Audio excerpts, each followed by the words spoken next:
لو طفل عنده صعوبات تعلم فعلا، هل دي حاجة ممكن تتحسن ولا دي حاجة هتفضل معاه طول العمر؟ وليه في أطفال حياتهم بتتغير بعد الدعم الصح وأطفال تانيين بيفضلوا سنين بيعانوا رغم الدروس والمذاكرة والضغط؟ الأغرب بقى إن في علاجات مشهورة جدا بين الأهالي العلم بيقول إنها أصلا ما بتشتغلش، وفي نفس الوقت في طرق بسيطة نسبيا لكن تأثيرها على المخ حقيقي ومدروس. فإيه الفرق بين دعم فعلي ووهم بيتباع للأهالي على إنه علاج؟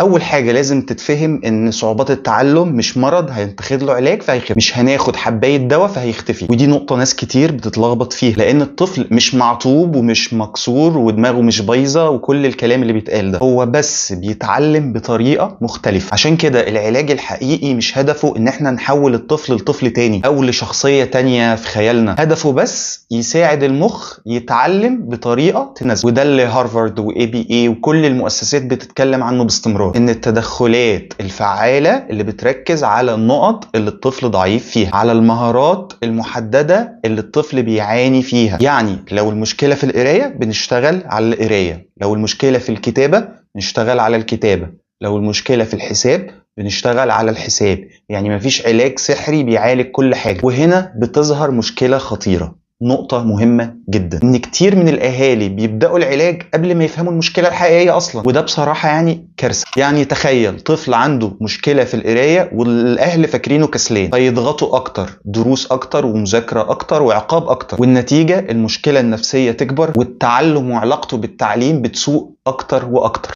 علشان كده اول نقطة في العلاج الفعلي هي التقييم الصح. مش اي حد يقعد كده ويقول الطفل ده عنده ديسلكسيا، ده الطفل ده عنده مش عارف ايه. لا، التقييم الحقيقي بيشوف اللغة، الذاكرة، القراية، الكتابة، الانتباه، المهارات المعرفية والتاريخ النمائي للطفل كله. CDC بتأكد ان التشخيص المبكر والدقيق بيحسن فرص التدخل بشكل واضح، وبيحسن من العلاجات المقدمة للطفل. والعلاجات زي ما اتفقنا مش أدوية، لأن هنا العلاج الصح إننا نفهم المخ بيتعطل فين بالظبط وهو بيتعامل مع الحالة التعليمية للطفل، حالة التعلم عند الطفل، امتى بتحصل المشكلة. لكن بعد التقييم بيجي السؤال اللي كل الأهالي بيسألوه، والسؤال نعمل ايه بقى عملي؟ نعمل ايه علشان نساعد ابننا؟ مثال، لو الطفل عنده مشكلة في القراية نعمل ايه؟ اهم علاج مثبت علميا غالبا التدريب المنظم على الوعي الصوتي والقراية. يعني ايه؟ هو الكلام يبدو معقد بس فكرته بسيطة جدا، لان المشكلة ان المخ عايز يتعلم ازاي الاصوات بترتبط بالحروف. يعني الطفل يتدرب ان حرف باء ليه صوت، الصوت ده اللي هو باء، والصوت بيخش في مقطع، والمقطع بيخش في كلمة، والكلمة بتتقسم، والصوت بيتغير ليه حركات مختلفة، والحرف شكله بيتغير. وده اساس برامج كتير قوية لعلاج الديسلكسيا اللي هو عسر القراءة.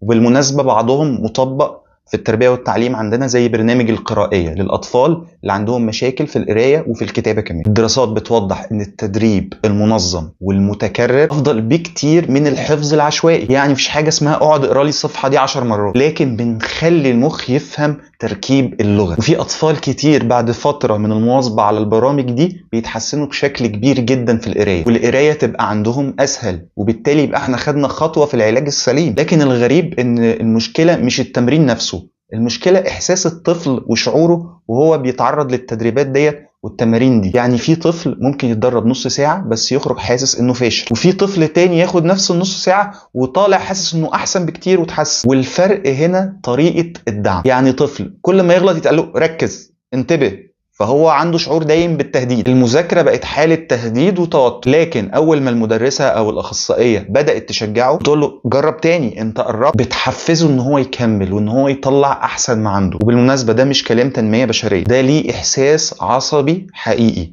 ومرتبط بكتير من الدراسات ومرتبط بخبرتي الشخصية. اكتر من 15 سنة بشتغل مع حالات صعوبات التعلم وعارف يعني ايه تعزيز الثقة بالنفس بيفرق معاه، يعني ايه تشجع طفل بتاخد منه نتيجة. لان التوتر المزمن بيأثر على الانتباه والذاكرة والتعلم وكل حاجة، وللأسف تأثير سلبي كبير جدا. WHO وأبحاث نفسية كتيرة جدا ومؤسسات كبيرة جدا بتتكلم عن أهمية البيئة النفسية الآمنة أثناء التعلم والتحصيل. الطفل حاسس بالأمان، مخه اوريدي بيخش في وضع التعلم. هيبدأ يركز. حاجة كمان مهمة جدا، العلاج مش جلسات وبس، البيت نفسه جزء أساسي وكبير من التحسن اللي هيحصل للطفل. أحيانا تغيير بسيط جدا في البيت يفرق أكتر من جلسة كاملة. زي إيه؟ تقسيم المهام، تقليل التشتت، والروتين الثابت، واستخدام طرق بصرية وصوتية في التعلم وحسية إن أمكن. في طفل ما يعرفش يحفظ بالكلام، هتقعد تكلمه للصبح مفيش أي نتيجة. لازم الشرح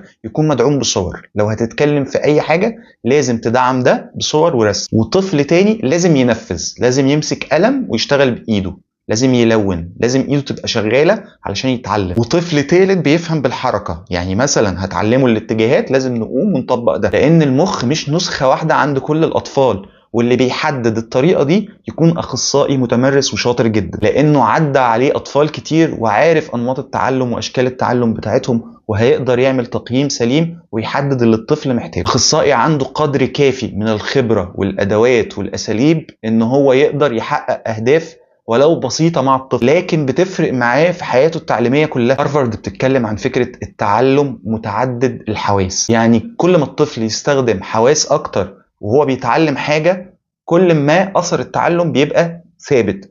ومن هنا عندنا في المراكز في حاجة اسمها الحقائب التعليمية المتنوعة، بيبقى فيها موضوع واحد بنشرحه بأكتر من طريقة، بكتب، بأنشطة توصيل، بمجسمات، بألعاب سمعية، بمالتي ميديا، بحاجات كتيرة جدا لنفس الموضوع. علشان كده في برامج كتير وفي مراكز كتير بنستخدم صوت وكروت وألعاب وتلوين، مش من باب الترفيه، لا، هو ده العلاج، لأن المخ مش هيستفيد ومش هيستمر في التعلم إلا بالطريقة دي. وهنا نيجي لحاجة منتشرة جدا، إن الأهالي بيستعجلوا دايما في النتائج. مش كل الأهالي، لكن كتير منهم. انا بقالي شهر اهوت وانا مش حاسه بتحسن كبير بصراحه، اعمل ايه؟ تبدا تسمع لاولياء امور تانيين، انا ابني قعد شهرين وبقى تمام.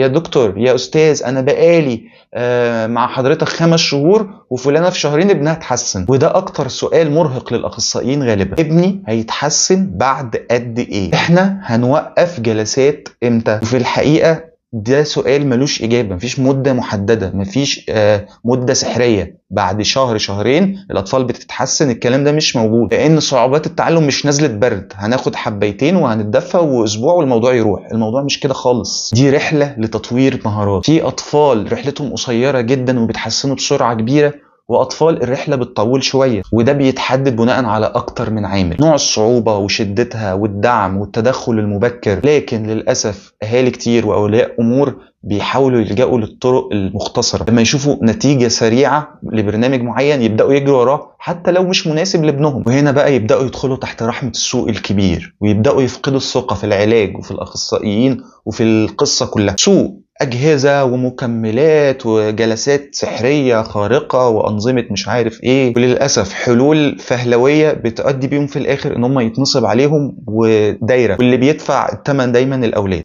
وفي كلمة دكتور زميلي بيقولها، أنا كنتش حابب أقولها بس للأسف هي حقيقة وشفتها بعيني: يظل ولي الأمر الفهلوي يبحث عن الأخصائي النصاب حتى يجمع الله شملهما. الفهلوة والشورت كات والحلول السحرية والسريعة مش هتأدي الحل، هتأدي ان انت بتنصب على نفسك، تضحك على نفسك. لكن السؤال المهم، ايه اللي فعلا العلم بيعترف بيه؟ ايه الحلول العلمية؟ وايه اللي مجرد تسويق وكلام فاضي؟ لان في علاجات منتشرة جدا لكن الادلة العلمية عليها ضعيفة او مش موجودة اصلا، وده مهم جدا للاهالي علشان مش اي حاجة غالية تبقى فعالة، مش اي حاجه بعيده تبقى مهمه. ABA ومؤسسات علم النفس والتربيه كلها بتتكلم في الموضوع ده، هو التحذير من البرامج الغير مثبته الغير مدعومه بابحاث، زي تنشيط المخ السريع وجلسات الاكسجين المضغوط والعلاجات البصريه اللي مش عارف بتعمل ايه، وجلسات بتدعي ان هي بتعمل اعاده برمجه كامله للمخ. وده مش معناه ان كل جديد غلط، لكن لازم نسأل فين الدراسات، فين الأدلة الحقيقية، لأن خوفنا على أولادنا أحيانا بيخلينا بنتمسك بأي أمل وبنجري في أي اتجاه، وفي النص ابننا ده بيتوه في تجارب وتضييع وقت. لكن الكويس إن العلاج مش معقد ومش غالي ومش مكلف بالطريقة اللي أنت متخيلها.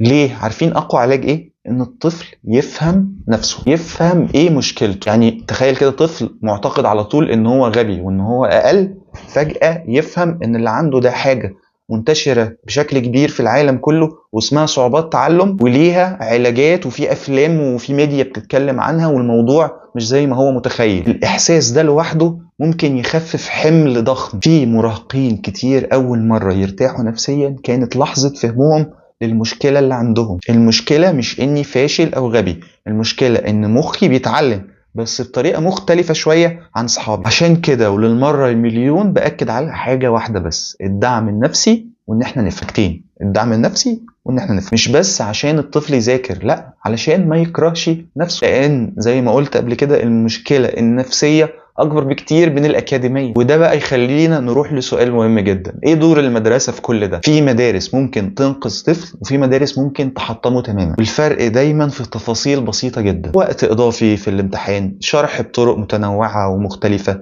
إن إحنا نشجع الطفل ونبقى عارفين طبيعة المشكلة اللي عنده، إن ما يبقاش العقاب أساس دايما لأي تقصير دراسي بيحصل. في أطفال مستواهم بيتغير تماما اول ما طريقه التقييم بتتغير، لان المشكله مش الفهم، المشكله اظهار الفهم. طفل عارف الاجابه شفهي بس ما بيعرفش يكتبها، ما تضغطش انت عليه كمدرس علشان يكتبها وانت معتقد ان انت كده بتساعده. طفل محتاج وقت شويه علشان يقرا، ما تقعدش انت كل ضغطك عليه يلا بسرعه انجز. طفل تاني عايز تقسيمه كده للسؤال او الامتحان، ما تجيبلوش انت القطعه كلها مره واحده وتقول له لا انا عايزك تعربها لي كلها، انا عايزك تقول لي كذا كذا كذا. جزأ له المهمه، ساعده. ودي فكره اساسيه ومهمه. انت مدرس في فصل فيه 20 40 30 ايا كان العدد، مش كل الاطفال دي هتتعلم بنفس الطريقه. عايز تحقق العداله، مش العداله ان كل طفل ياخد دقيقه، لازم تبقى فاهم طبيعه الاطفال اللي معاك، وتبقى عارف ان بعضهم عنده مشاكل، وتبقى عارف الطريقه اللي هتتعامل بيها مع المشكله دي. العدل في الحاله دي ان الطفل فعلا كل طفل ياخد اللي يساعده واللي يفيده فعلا،